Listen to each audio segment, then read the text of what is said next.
Menuntut ilmu merupakan jalan yang paling mudah untuk membawa kita ke syurga.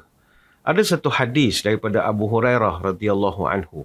Dia pernah mendengar Nabi menyebut, "Man salaka tariqan yaltamisu fihi ilman, sahhalallahu lahu bihi tariqan ilal jannah."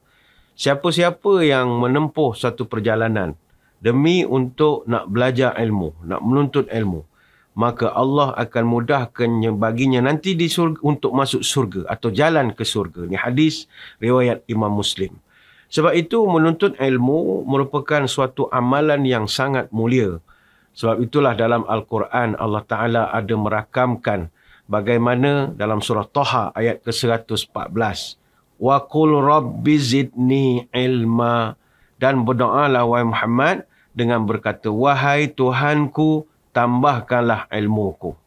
Ketika menghuraikan ayat ini, Al-Hafiz Ibn Hajar Al-Asqalani dalam kitab Fathul Bari mengatakan, firman Allah di dalam surah Taha ayat 114 ini merupakan satu bukti jelas bahawa ilmu itu sangat diutamakan. Ini kerana Allah Ta'ala tidak pernah memerintahkan Nabi-Nabinya untuk memohon sesuatu penambahan dalam apa juga perkara, kecuali dalam bab ilmu. Maka kita selagi menjadi seorang manusia, selagi menjadi orang Islam, kita mesti sentiasa berusaha untuk menambahkan ilmu kita. Dan ilmu yang dimaksudkan adalah ilmu-ilmu syar'i, yang mana sangat berguna bagi seorang mukallaf untuk mengetahui apa yang wajib dalam agamanya, sama ada dalam bab ibadah maupun dalam bab muamalat. Selain daripada itu, ilmu yang dimaksudkan adalah ilmu-ilmu tentang kita mengenal Allah. Kita mengenal sifat-sifat Allah. Mengenal dan mengetahui apa yang diwajibkan bagi seorang mukallaf untuk menjalankan perintahnya dan menyucikannya daripada segala kekurangan. Sebab itu ilmu ni benda yang paling mustahak. Dengan ilmu, hidup menjadi mudah. Dengan seni, hidup menjadi indah. Dengan iman, hidup jadi terarah. Tanpa ilmu yang tepat dan benar, barangkali apa yang kita laksanakan jauh daripada kebenaran. Sebab itu Umar bin Abdul Aziz pernah berpesan, orang yang beramal tanpa ilmu, dia lebih banyak buat kerosakan daripada kebaikan.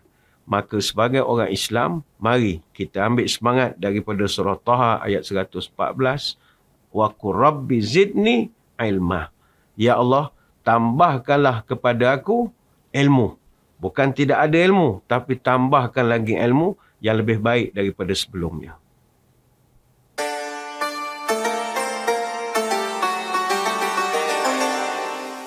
Definisi fardu ain dan fardu kifayah. Yang pertama, fardu ain.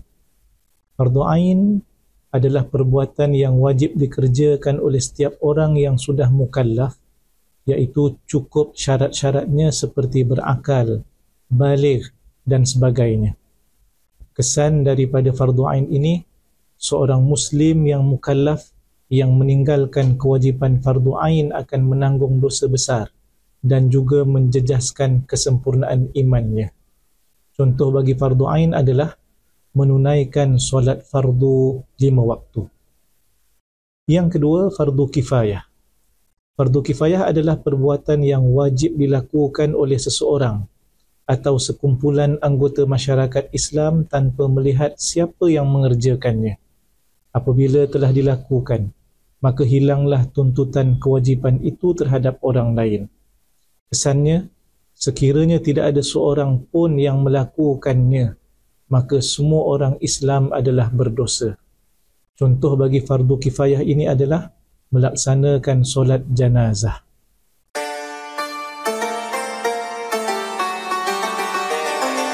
Para penonton yang dirahmati Allah sekalian, sekarang kita nak bincangkan perbezaan antara fardu ain dan fardu kifayah. Apa bezanya? Baik, kita pergi ke bahagian fardu ain dahulu. Fardu ain, perbezaan yang pertama yang dilihat dengan ketara iaitu ia merupakan satu amalan yang wajib dilakukan oleh setiap individu Muslim yang mukallaf. Manakala fardu kifayah pula hanya diwajibkan atau diwajib dikerjakan oleh seseorang atau sekumpulan di dalam masyarakat. Manakala perbezaan yang kedua, fardu ain merupakan kewajipan dalam bentuk ibadat-ibadat yang khusus. Manakala fardu kifayah pula merupakan kerja-kerja yang berkaitan dengan kemasyarakatan dan kenegaraan. Perbezaan yang ketiga, iaitu fardu ain berkenaan dengan kerja-kerja seorang Muslim yang lebih bersifat hubungan hamba dengan Allah Subhanahu Wa Taala. Manakala fardu kifayah pula berkenaan kerja-kerja seorang Muslim yang lebih bersifat hubungan dengan makhluk di sekitarnya, sesama manusia yang berkaitan dengan kepentingan umat Islam.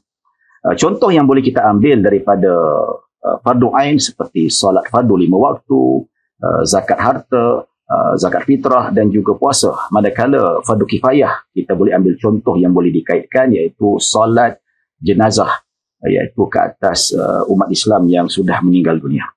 Baik, persoalan yang timbul di sini, antara fardu ain dan fardu kifayah, mana yang lebih utama? Di sini para ulama berselisih pandangan. Di dalam mazhab Syafi'i pun ada beberapa pandangan. Pandangan pertama yang masyhur di sisi ulama Abu Ishaq Al-Isfarayini dan Imam Al-Haramain Al-Juwaini, yang mana mereka berpandangan bahawa melaksanakan fardu kifayah lebih utama berbanding dengan fardu ain. Ini kerana ia dapat menghilangkan kesulitan yang dihadapi oleh masyarakat dan juga individu. Manakala pandangan ulama yang terkenal iaitu Ibnu Abidin dan Imam Jalaluddin Al-Mahalli, mereka berpandangan berbeza, iaitu mereka mengatakan bahawa fardu ain lebih utama berbanding fardu kifayah kerana syaratnya sangat memberi perhatian terhadap fardu ain sehingga setiap mukallaf perlu melaksanakannya.